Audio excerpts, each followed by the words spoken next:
Well, hello, creatives, community, and kind folks. Welcome to this week. This is Mortal Kombat Week on the channel RPG with DBJ. Of course, I'm your host, DBJ, and the rest of you are my co hosts on this channel. I really appreciate all of you stopping by. Of course, you all know that Mortal Kombat, or a recent release of Mortal Kombat, was released in the movie theaters and on HBO Max, at least here in the States.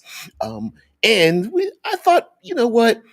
Anything and everything in pop culture and the things that we interact with influence or can influence our creative juices, are the fuel, the soul, gives us things to pull from in our tabletop RPG content. And I thought we would just talk about Mortal Kombat. Now, of course, Mortal Kombat is not very deep, but I think there are spaces because it isn't very deep, and the plot's pretty simple, even as a intellectual property. I think there's a lot of open spaces for us to use it, and I thought we would talk about not only the the tournament itself, but the things that go on behind the scenes. Your classic tropes in like boxing or MMA or gladiatorial arenas or things like that, where of course you have the main event, you have the people, you know. Spilling blood on the sands in the arena, screaming out Spartacus. But you also have lots of machinations going on behind the scenes. There's an old television show, 4 seasons of it aired, and it was called Spartacus. And that show dealt with, it was a very blood and sand. I mean, it was literally blood and sand type of concept, but there were lots of political maneuverings and assassinations and social manipulations going on behind the scenes. And I think that's a great space for for us to also delve into when talking about our tabletop RPG games. And of course, is a place for player characters to interact without doing the traditional roll for initiative and have like the enemy of the week, on the field of battle. Now, the other I think another part of the Mortal Kombat concept, ignoring the whole like outworld and the mysticism part of it, is like, you know coming up with a reason why they're having this combat in the first place, and the kind of adversaries you would bring in to a world like this. Like, has the culture consider is there a culture in this world where having these one-on-one combats or challenges, is it just a normal thing? Is it actually fighting to the death at all? In a modern context, we have battle in around the world, and it's not to the death. It may be to a specific point of time, survive for 5 minutes and you're done. It can be like in MMA, it can be to tap out. Someone concedes in the battle. There could be judges that make a decision as to who won in the particular combat, and then there's also rules if there is combat. So whether it's whether it's as specific as not striking someone in a certain place, or the kind of weapons that are used, or it can be as even as detailed as uh, uh, weight classes and separated by gender and power. And of course, we're talking about fantasy, right? So it may be from whence the world you came from. It might be divided, of course, when you're talking about, say, something as large as the Olympic Games. It might be divided by faction, nation, nationality, and maybe even it could even be genetically differentiated. Humans and humanity might be separated in one category, while the scaled folk or the furred folk or something like that might be divided some other way.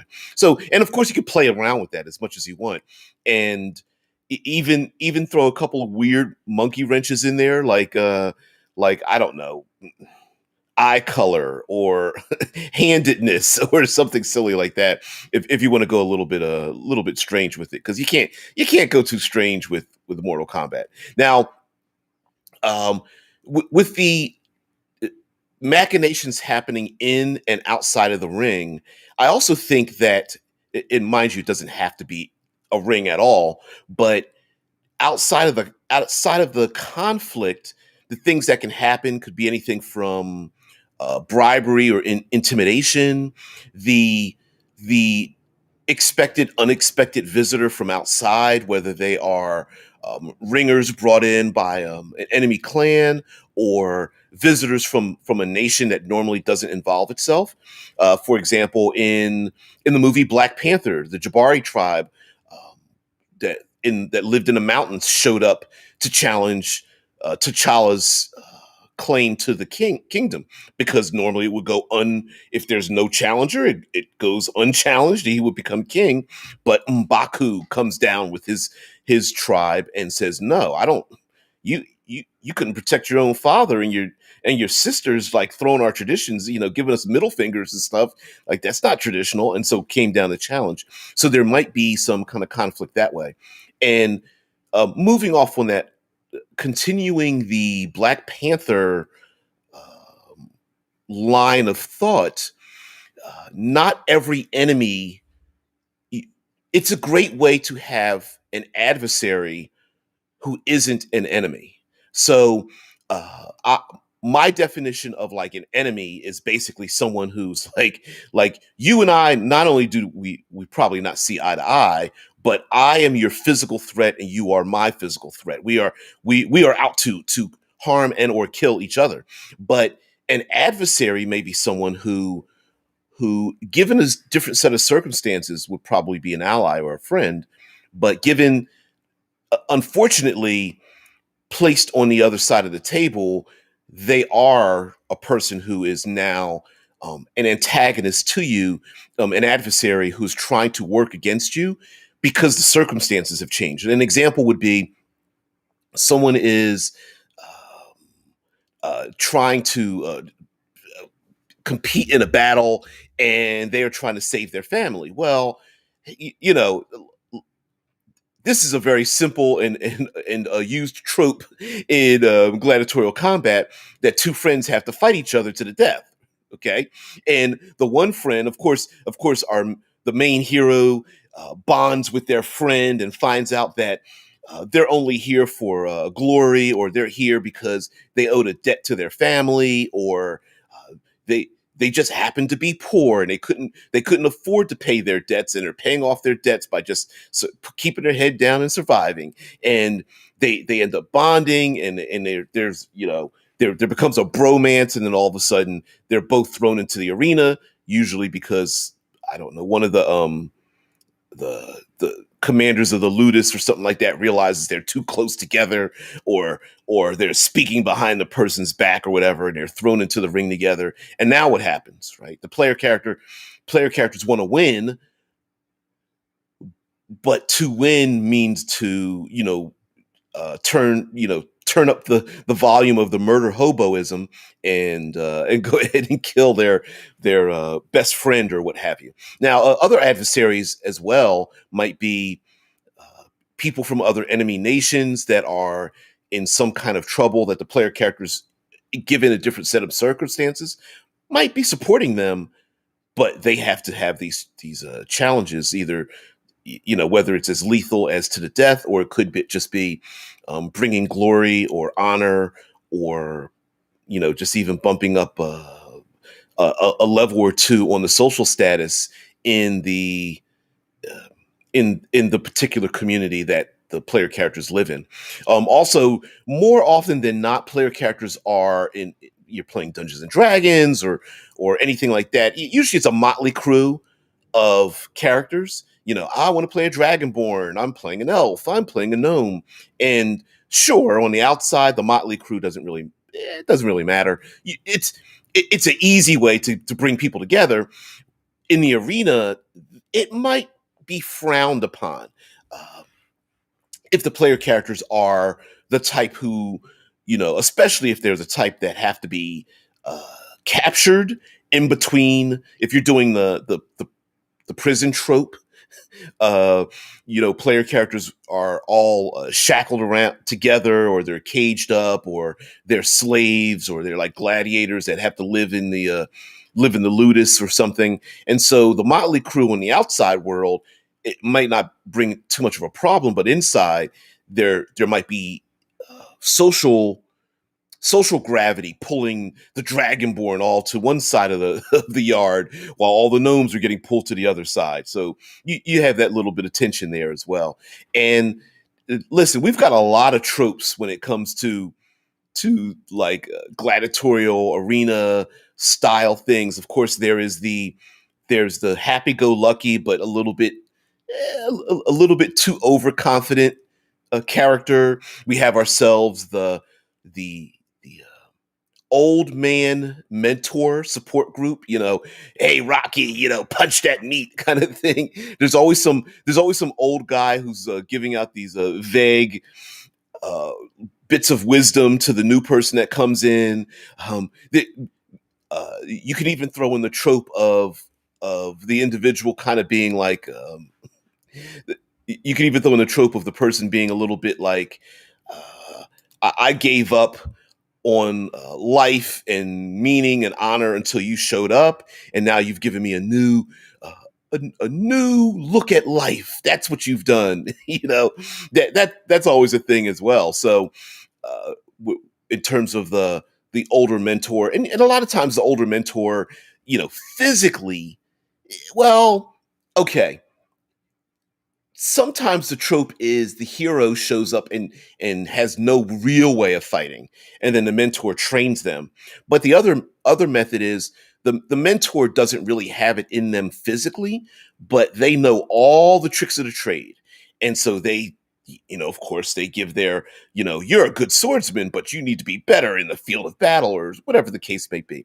And uh, the old master teaching the young student is a great trope to pull from, even when you have a lot of player characters.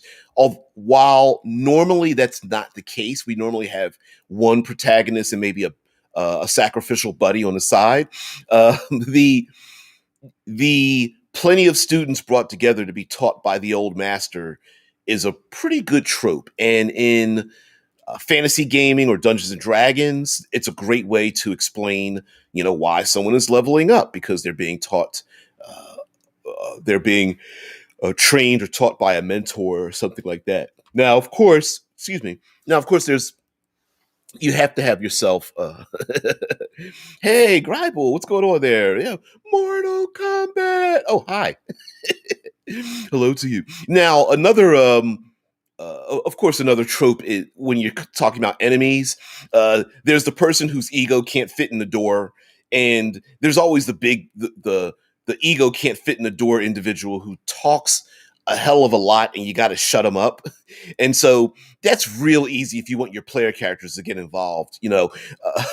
We all know in fantasy gaming, like having anybody steal anything from a player character, even if it's one copper piece, will make them mortal enemies. But also having somebody who they just can't keep their mouth shut, and they're bragging the whole time. That's a good way to get your player characters to want to punch them in the throat, and and to make it restrictive enough that they have to do it when in the field of battle. So absolutely positively, you can't forget about that trope as well. Now, there are, of course, also the permutations of honor and duty and servitude and things like that in a combat style tourney setting. So you have the person who's only in it for the honor of who doesn't fight dirty, doesn't isn't braggadocious, but they're there to have honorable combat, to the point where they have fun in the battle. Like they might be smiling, or they think the player characters are like a worthy they are actually a worthy opponent and appreciate having a worthy opponent finally, while dispatching others. There's also the brutalist. There's always someone who takes things a little bit too far, much like in our normal society. Some people, just go from 0 to 60 without like pausing and hitting the brakes in between.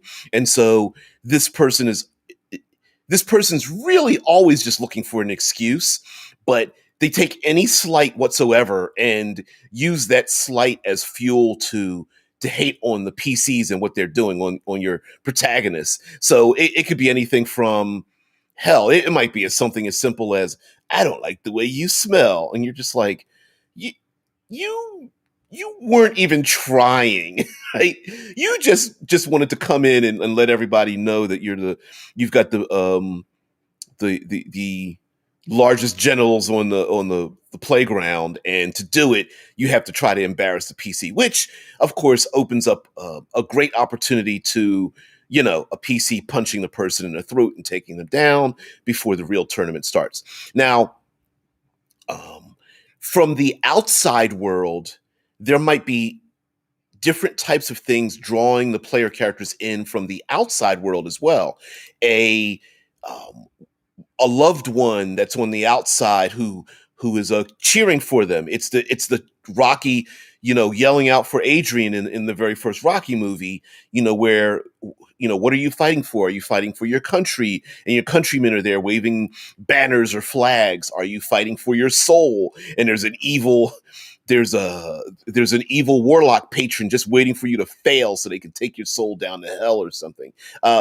Any number of those things, whether you're fighting for, you can go down the player character choices in Dungeons and Dragons, whether they're fighting for survival and to get back out into the wild like a barbarian or ranger, or they are fighting for the glory of the gods and the divine, or maybe fighting to get the hell away from them.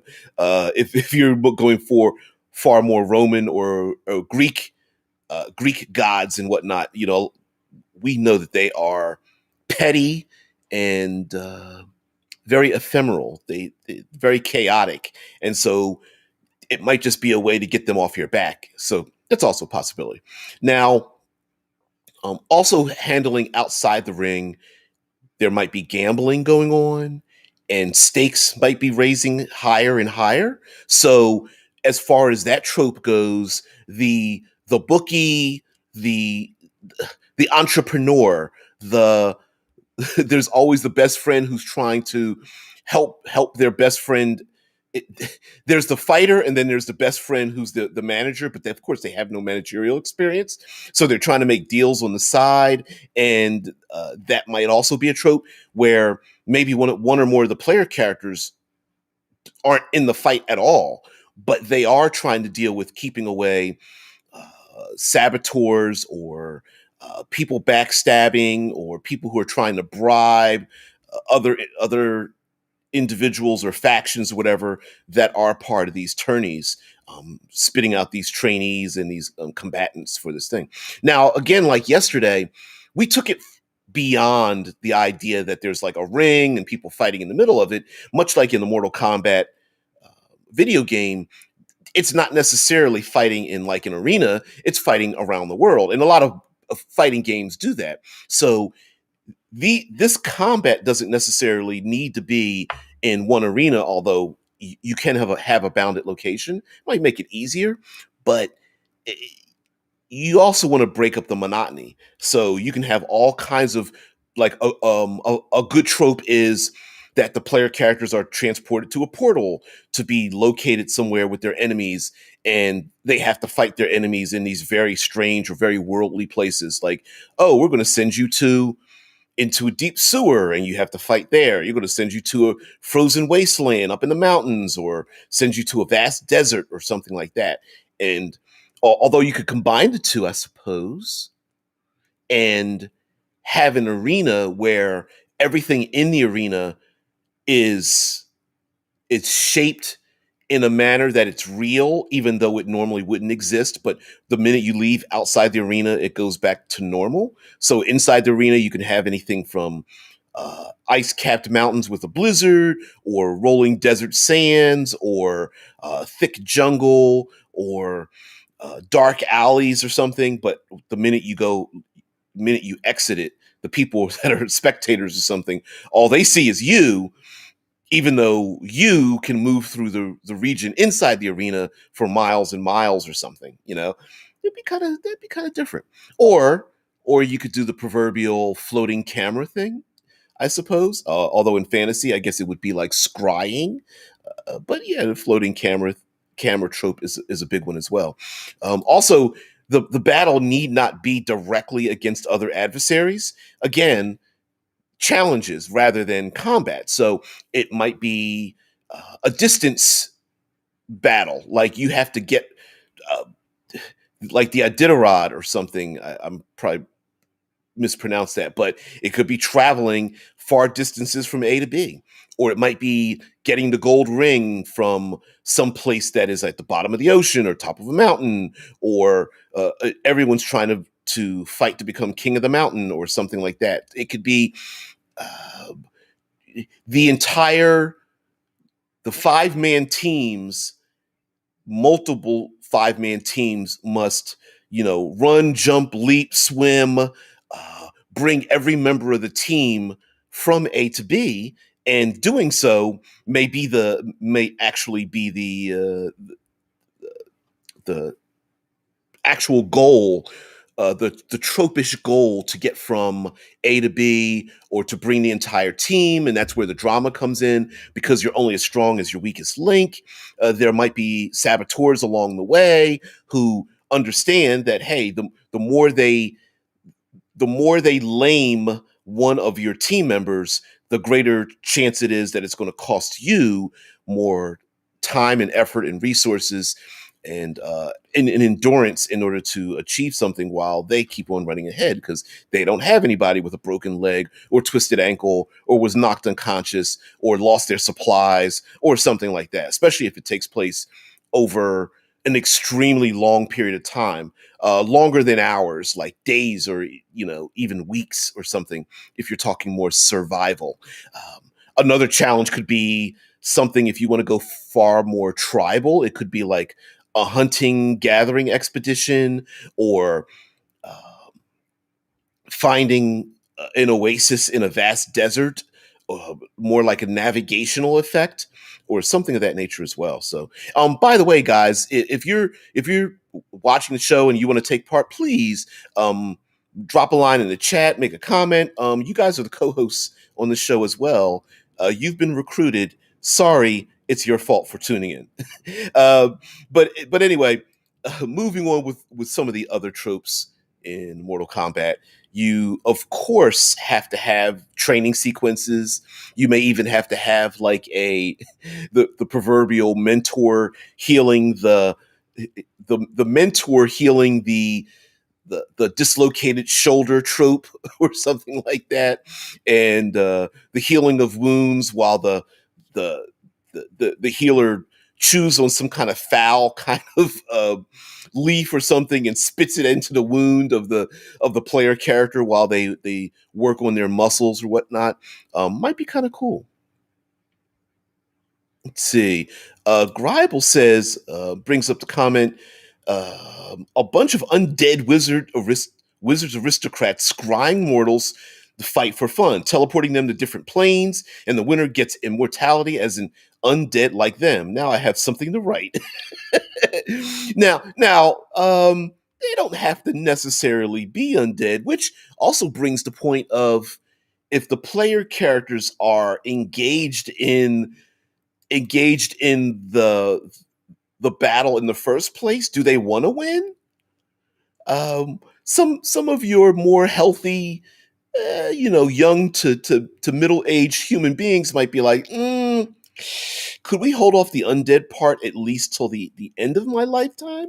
But no, it would be pretty cool to have like a council of wizards that they're bored, and they're like they're moving on from elderly into their lichdom, and they're the kind of people who are just like, you know what? I'm bored. Let's just have people fight for our entertainment, and bringing creatures from other planes of existence, or the deep underworld world, or the elemental planes, or something like that. Uh, hmm. Let's see. Mufa. Hey, what's going on there? Says, I'm working on a world without number setting. One of the factions is loosely styled as a post apocalyptic Mad Max civilization. I wrote down arena combat as being part of their culture. And and that's the thing, right? Like, if depending on the culture involved, arena combat might, like, there you can absolutely have a culture that's like, we don't approve of arena combat to solve anything. Like, you're forcing people to have combat. We're going to send in agents to try to take it down and take down the arenas, or whatever the case might be. And so the player characters might need to be, or might be torn. On one hand, they're like, well, I don't have a problem with the arena combat. But on the other hand, they might be thinking, well, our allies don't like it. And we kind of want to keep our allies as our friends. So yeah, let's work with them. Let's try to do that. Mufa's like, now I just need to figure out how to work in some Mortal Kombat. Maybe they're religious. Maybe they're religious inquisitors dressed like Sub Zero and Scorpion. Actually, that's kind of cool. It's strange, but it would be kind of cool if someone's like, "Hey, I made a character that's just like Scorpion," and you're like, "Oh, really?" And then you're like, "Oh, so what are you playing?" And they're like, "I'm playing a cleric." And you're like, "A cleric? What?" And I think it fits. Personally, I think it really does fit because yeah. There we go. Infidel, get over here. Hells yes. Hells yes. By the way, when you enter the city and you see all of the you see all of the spines hanging off of, like, uh lining the city walls or something, and you're like, yeah. Yeah. Gribble mentions like a Ninja Inquisitor. Sounds cool. Yeah, absolutely. And mind you, we've maybe we could go back to it. Reskinning, reusing, repurposing things is perfectly fine. As a matter of fact, I'm gonna give a little bit of a tropish secret. If you have any monster book, I I know monster books are like one of, like, the top three sexiest things we in the tabletop RPG community love to support. But really, all it takes is to not call things what their name is in the book, to reskin them into different looks and appearances, and to do the same thing for our player character options.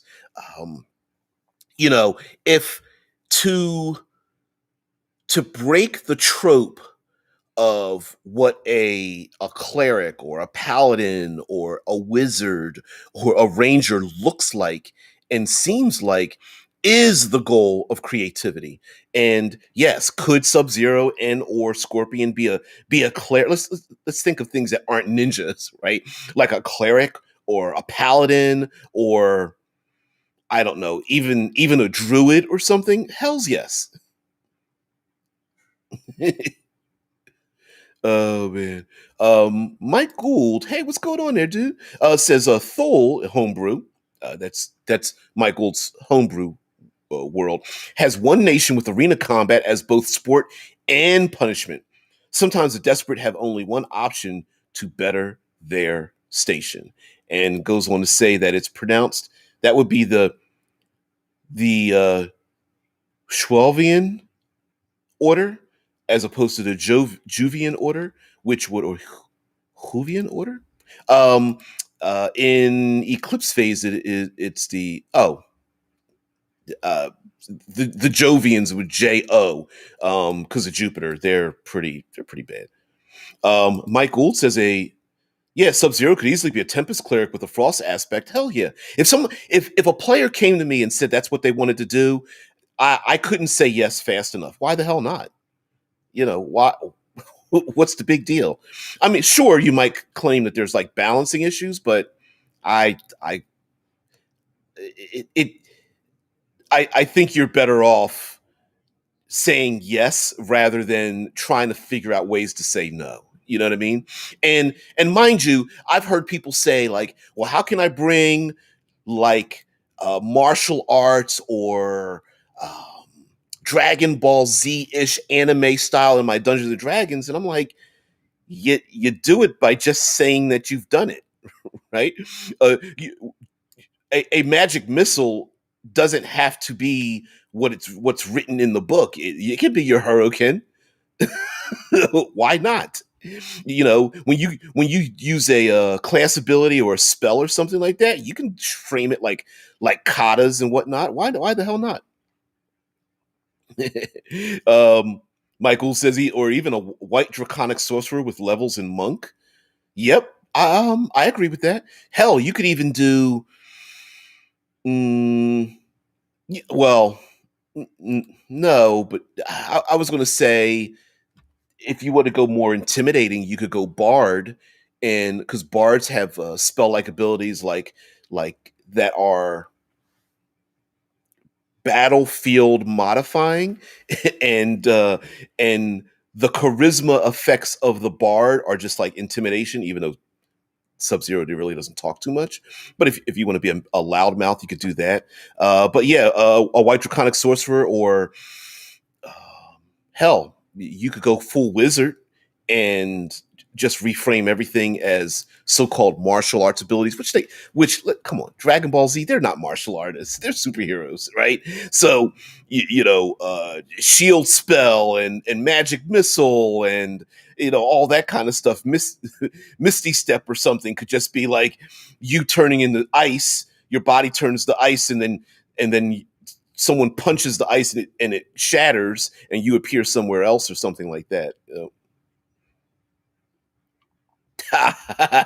Gribel's like, I DM'd a D&D campaign with PCs at 30th level. It doesn't get more Dragon Ball than that. Yeah. Once you get into double digits, once players get into double digits, it pretty much is superhero gaming. Uh, I just wish they would add that aspect a little bit more. I was thinking druid. Yep, Scorpion would be a druid with a reflavored thorn whip with levels in monk. And mind you, again, depending, you don't necessarily need to have levels in monk. It could just look that way without it necessarily being that way, but it always fits, right? Game Master's like, listen, everybody gets to make a character, but you have to have at least 3 levels of monk. And everyone's like, hell's yes. Now, the some other tropish things, because today is Trope Tuesday, along with since we're talking about martial arts and Mortal Kombat, and because Mortal Kombat is a combat game, is the idea that, well, you have martial artists. And so, depending on Dungeons and Dragons, although people say it is, and this is necessarily the truth, it does have flavors of fantasy and medieval fantasy, although it does incorporate it does incorporate culture and technology from about 5,000 years of humanity kind of mixed in. I mean, you've got it's weird because some people complain about monks being in Dungeons and Dragons, yet they're perfectly fine with artificers and gear forged things, but I don't know.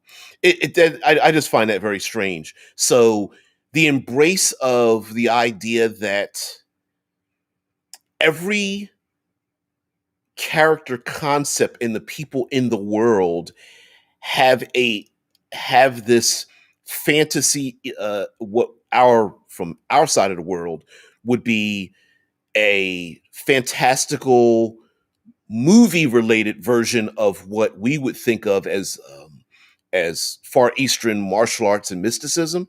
I think is just a thing that you can just say, hey, listen, uh what we would consider in normal Dungeons and Dragons as just having no martial arts at all and just punching people in the face is reskinned and reflavored as having martial arts or some kind of martial arts ability, even though gaming wise, all I'm doing is hitting somebody for 1 point of damage plus my strength bonus, right?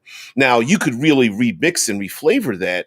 And I mean, there's so many options in Dungeons and Dragons between feats and spell like abilities and things of that nature that, of course, you most players, if not all of them, player character options without choosing the monk as a character class have some sort of martial ability. It's just a matter of reskinning, reflavoring what it is that they're doing, right? So if someone is using a shield spell, or maybe it's them spinning their weapon around to block attacks or something, or if someone casts a spell, it's me doing a spinning raven kick, and then I spin and land on the ground in like a lotus position with my hands together, and then my spell comes out of my hands or something, or whatever it could be, you know. Now, Michael brings up a point, says, well, to be fair, those who complain about non-Asian fighting orders or styles clearly haven't read a book on it. If humanity shares one aspect worldwide as having a form of unarmed combat, and hell's yes. If you honestly, and maybe this is just because we're lazy, but a very simple Google search, or hell, go to YouTube and type in any culture from any period of time and of any nation, and put in unarmed combat, and you're going to find some pretty wild and pretty amazing martial arts techniques out there from around the world, and pretty interesting too. Whether it's South African knife fighting, or Kalari Payat from uh, India, and whether it's hell, there's prison. It's called 50 Blocks. It's prison dirty boxing that is practiced in the, I guess you could say, the dark alleys and the urban streets of the United States. I mean, there's all kinds of fighting, and even within the non Eastern or Asian cultures, when it comes to unarmed combat, all you have to do is look at war, and once you have violence between people, they're going to figure out ways to fight each other. And a lot of that unarmed combat is based around um, the environment, the kind of weapons that were used. For example, heavily armored individuals, there's are combat techniques to take those people down, to use weapons to get in between the armor. For places that where they can't be heavily armored, especially in places that are very tropical or very hot, or you have to travel very long distances. You also have place, long range weaponry is a thing as well. I guess you can include that in your martial arts, whether they are blow darts and archery and thrown weapons and things of that nature. By the way, side note, I love the African kapinga. It's a pretty nasty looking version of a throwing axe. It's pretty nasty. I love it. Yeah, if you Michael says look up stick fighting from the bow or Zhou. Yep. I practice bow and Zhou. The quarterstaff, long and short, eskrima. The only thing as common as unarmed is fighting with a length of wood. Oh hell yeah. Kali. What's the three? The Kali, Arnis, and eskrima fighting styles, and then each stick size has its own different techniques, whether it's double sticks with a chain in between, using one short stick at a time, using an extremely long stick, and how to fight with them. So yeah, you're absolutely right. Um, I'm what's weird? I wonder why we don't have fighting styles with a rock. Although maybe rocks are too heavy for ancient man, but a big old stick keeps people far away, and it is sure is a force multiplier. So absolutely. And then also the when it comes to unarmed combat, the training involved in it, whether it is either learned from the crucible of war, in which the styles that are used tend to be very personal. It's whatever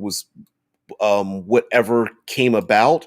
And then there's the other version of it, which you have schools who are teaching the techniques because those very techniques were used to save people's lives. So most military, for example, most militaries around the world teach unarmed combat to their troops because those techniques were used in combat, but they weren't solidified until somebody was like, you know what, an armbar actually works. We're going to teach you how to use it because we know a soldier that used it and survived by being able to save their life. Now, Mike Gould says, Kali brings up the international concept of fighting with knives and daggers. Yep, the pointy stick, right? That is the case. We fight with sticks and then we make them very pointy, and then we figure out, you know what's better than wood? How about bone or stone? And then someone's like, we we found this stuff in the ground. If we heat it up and or I don't know, carve it or mash it or whatever into a very sharp implement, that's a thing as well. Absolutely. Iron and blood. Now Dead Man, hey, what's up there, Dead Man? Dead Man says, Glima, the Viking martial arts style. Everything is shaped by the environment. The environment creates the character. Different environmental demands form different characteristics. In calm weather, these characters may be hidden, but in a storm, let's see, uh, I can't see it. There we go. Sorry about that. But in a storm, they are revealed. I had to pull that down a little bit just to pull it down to read the rest of it. But yeah, it is in a if you wanted to reshape or reflavor your Mortal Kombat arena combat, the player characters, it might be interesting to put the player characters in different environments, understanding that they might be at a disadvantage because the different environments bring about different techniques in fighting. As a matter of fact, more often than not, even in war, we understand what's the concept. Generals are always fighting the war from the last battle instead of the current one, and so fighting in the jungle is going to be a lot different than fighting in a desert, which is different than fighting in the upper reaches of a mountain. And so the player characters might be in a bit of a disadvantage and might need to learn from the techniques or the environment itself to improve themselves, and that might be the reason for having character advancement and or something like that. Hey Cam, what's going on there, dude? Gribble says, I suppose the monk controversy has more with the feel or the aesthetics of the campaign in the DM's mind. Yeah, that's a whole thing about like people were saying that during when Dungeons and Dragons was formally created, it was at a time when martial arts was being brought over to the West, and so you could make the case that Gygax and Arneson and the rest of them were like, oh, we love Kung Fu theater and we love Bruce Lee. Let's throw the monk into Dungeons and Dragons. And I think the problem we're getting into the semantics of it, because the word monk, like the word paladin, brings with it baggage that is difficult to divorce from the concept of what it is, right? Like, we all know with a simple Google search or YouTube search, you can find medieval martial arts. And there are people who are practitioners and supporters of the thing. Hell, we got whole YouTube channels dedicated to it. Shatterversity and Lindy Binge or whatever. I butcher's dude's name. And Sculladaria. God, I'm butchering them. I don't mean to disrespect their names. I just at the top of my those are like three people off the top of my head, right? That's martial arts. Now, you wouldn't call them monks, but everything about the gaming effect of what a monk is a martial artist. So I think it's more about words than anything else. A lot of times we get caught up in we in the gaming community get caught up in a ton of semantics. Much like the paladin brings with it a lot of baggage as well, because when you take the paladin and move it into other cultures, the word and um, trappings of paladin doesn't fit when you're African or South American or Mongolian or something like that. Yeah, there it is. Thank you. There we go. Yep, Sculla Gladiatoria. That's it. Sorry about that. Yeah. Metatron. Yep. Skullagrim. Yep. These are individuals whose whole channel is like medieval martial arts and weaponry and combat. And would you say they're not monks? I'd say they were, or at least they are proponents of it. Hell yeah. Gaming wise is what I mean by that. Uh, now, Michael says the monk also misinterpretation or trope is just as prevalent as the paladin interpretation. Monks are unarmed specialists. Paladins are merely fanatics. Exactly. Yep. It's Sculla Gladiatoria. That's it. Yep. You're fine. You're fine there, dude. Now, along with that, along with the tropes, we can start adding in a little bit of the culture involved in it. And mind you, we can start mixing and matching it as well. Much like in the Western sense of the gunfighter, there is this idea that like we're going to meet at high noon and draw pistols and we're going to have a duel in the middle of the streets or something. There is a bit of a culture attachment to it, and so if you don't want to just make this like, oh, okay, we're going to have a bunch of PCs in a big arena and fight again, there may be some sort of like versions of honor or tradition or the idea. And I even understand that this is even something hard for players to understand, but when people fight, there is this idea of conceding or of mercy or like, we're going to fight until the first person gets knocked down or the first person gets into an armbar. I mean, not armbar. I said armbar. The first person gets grappled to the point where they can't move. Um, yeah. Michael says even look up what is it? Look up Sword Sage as well. Yeah. Shad's not really the martial artist. He's pretty good at getting people to. He's pretty clickbaity, I think. Not that he's not smart, but he's yeah, he knows how to market himself. I wish I could do that, but I can't. I can't bring myself to be that way. I wish. I wish. But anyway, to move on with further tropes, like because like Michael was and a bunch of you guys were saying about the monk trope and the misinterpretation of it, and we could take that and flip it on its head, where sure we think the old man, the old monk is the trainer, but maybe he's not very good at it. Maybe the bully in the yard of the gladiators, maybe he's somebody you should learn from, or hell, we've seen. You could look up videos of martial arts masters getting punched in the face by MMA practitioners, and while it is very embarrassing, it does prove the point that uh, something can be made of a thing and idealized to the point of not questioning its effectiveness.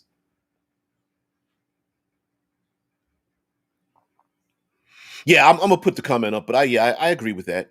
Yeah, like Michael says, there's absolutely no reason that attorney could not include an unarmed combat tournament alongside jousting and such. And I think because of the Mortal Kombat game, we're thinking of like two people arrive somewhere, they're doing the whole like fight, and they just start to punch and kick each other. But tourneys and challenges have been we've done this for it's, since two people looked at each other across a field. They've been challenging each other. Humanity's been challenging each other forever. And if we go back to ancient man, a lot of times challenges actually started out by work. It co- not combat, but testing ourselves started by work. Who can chop a tree down faster? Who can lift the largest boulder? Who can run the farthest to get to the next town? Who can ride a horse faster than the next person? Who can do a backflip off of that horse? Who can jump from one horse to another, right? Who can throw a lasso around that horse's neck? And so, and you take that on and on and on. And one way of challenge and conflict as well is a microcosm of what war is as well. Yep. Dead and like Deadman says, in medieval times, most tourneys included fisticuffs. Oh yeah, it's not just horseback riding and silver armor and lancing. I mean, it was like, hey, let's both fists up in the air like this, right? Let's go for it. Boom, boom, boom, boom. And punching and kicking and knocking a person down and people coming around and like, yeah. And what a better way to prove to the public and even other enemy nation states our warriors are better than you. And here's how we prove it. As a matter of fact, I know this is taking it to a strange pathway. I'm not quite getting as squirrely as I normally am, but NASCAR racing came about from criminals driving away from the police during prohibition, right? And that's if that ain't a challenge in tourney, what is?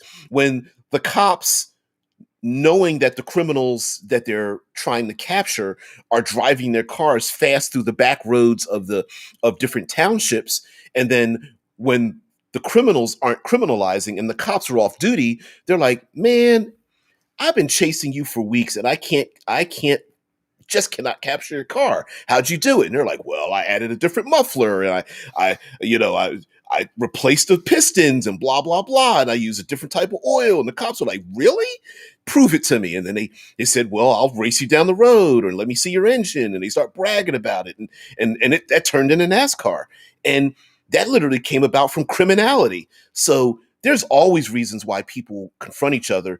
And two people standing next to each other, hey, I bet I could jump up and grab that leaf from the tree before you can, or I bet I could run to the end to that stone that's sitting in the road before you can. So all the time, people have a way of measuring status, and so combat is always unarmed combat is a great way to measure status as well.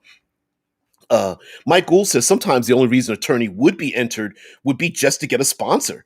You may need money for your campaign or goal, and a good showing in a tourney may be the only way to finance it. And hell's yes. As a matter of fact, maybe nation states had tourneys just to garner enough noble support, i.e., money, to finance their war. Hey, listen, we put our 5 best knights in this battle. You see them? We're going to win this war, and we need you. And oh, by the way, if you finance our war, we'll give you 30% of our harvest. That happens behind the scenes, I'm sure, more than a little bit. Yep, more than a little bit. Cam, hey, what's going on there, Cam? Cam says in Pathfinder First Edition, monks also used all sorts of specialized Shaolin weapons. I feel like that really enforced the East Asian martial arts trope in that game rather than broadening it. I part of me that okay. I'm gonna get on my soapbox a little bit. I apologize, but I've got to get on my soapbox about this, about how people are strangely enough using the word diversity as like some kind of like foul language or something. And there's no reason for a fantasy game not to have weapons, armor, since we're talking about unarmed combat aspects fully embedded in a game without necessarily relating it to like, for example, a far eastern style of concept. I mean, you're so silly. so so my thing is like, just because a naginata is in your game doesn't mean you have to have, well, that's just going to ruin my Dungeons and Dragons game. That means I have to have samurai and blah blah blah. No, really? Because um samurai, the armor, the weapons, the East Asian flavor, That's their Dungeons and Dragons. That's their medieval fantasy, and just incorporating that, hell yeah! Like I never, I still don't understand that to this day. People who are against that, like, why not? You know, what do you say? Feed something to spare gnome without some of that popcorn. Gnome's like, your pocket's getting smelly. Ooh, I smell butter. anyway, guys, thank you so much for following along. By the way, please check out. I'm going to type this in the thing since I can get away with it. I think level up 5e, and let's see if this works for me. Bam! There we go. Will it show up? Yeah, it did show up. Dead Man says one of the devils uses the naginata. It's the bone? I'm going to say it's the bone devil or ice devil, something like that. Yeah. So sorry, I got to do a plug here. Okay, so myself, and it's not only me, it's me with a huge group, 20 plus individuals are working over at N World on Level Up 5e. That is advanced 5th edition Dungeons and Dragons. No, it is not Pathfinder. Some people are like, well, isn't there already Pathfinder? No, it's not. You will know because if you go over to Level Up 5e, you will see that the creators of N World, who've been around for 25 years now, are working on a huge Kickstarter. And I happen to be one of the supporting writers of that endeavor. Why am I talking about it? Because the playtest for the journey is out, and I'm loving it. People are loving it already. It's not even in print yet, but every character class, this book is rewriting 5th edition from the ground up, and it is being rewritten by surveys from the rest of you. So it is not only just being rewritten, but is being rewritten in the sense of it is being rewritten in the by using survey feedback on what people love, what they hate, what they're ambivalent about, and then rewriting it and putting it back out there. So every single character class, all the new heritage and legacy has been rewritten, and now the journey rules are out there. There's the entire and travel environmental third pillar is as big, maybe even bigger than the combat section. So we're pretty proud of it. I'm pretty proud of it myself. So hell's yes. Rival says one of my players had a fouchard, and there is no French people in my campaign. Yeah. And remember AD&D guys where they had all those damn pole arms? I'm sorry, I don't remember reading a whole bunch in Dungeons and Dragons about, say, I don't know, Greek and Roman and French and Portuguese and stuff like that. But then you throw somebody in there from Madagascar or Brazil or Thailand or something, and people lose their minds. I don't get it. Okay, I'm off my soapbox. Let me put my soapbox aside. Boom, boom, boom. All right. Guys, thank you so much for being part of the show. I really appreciate it. I hope this new streaming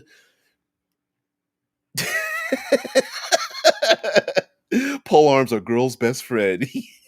You, that can be taken too many ways, and I love it.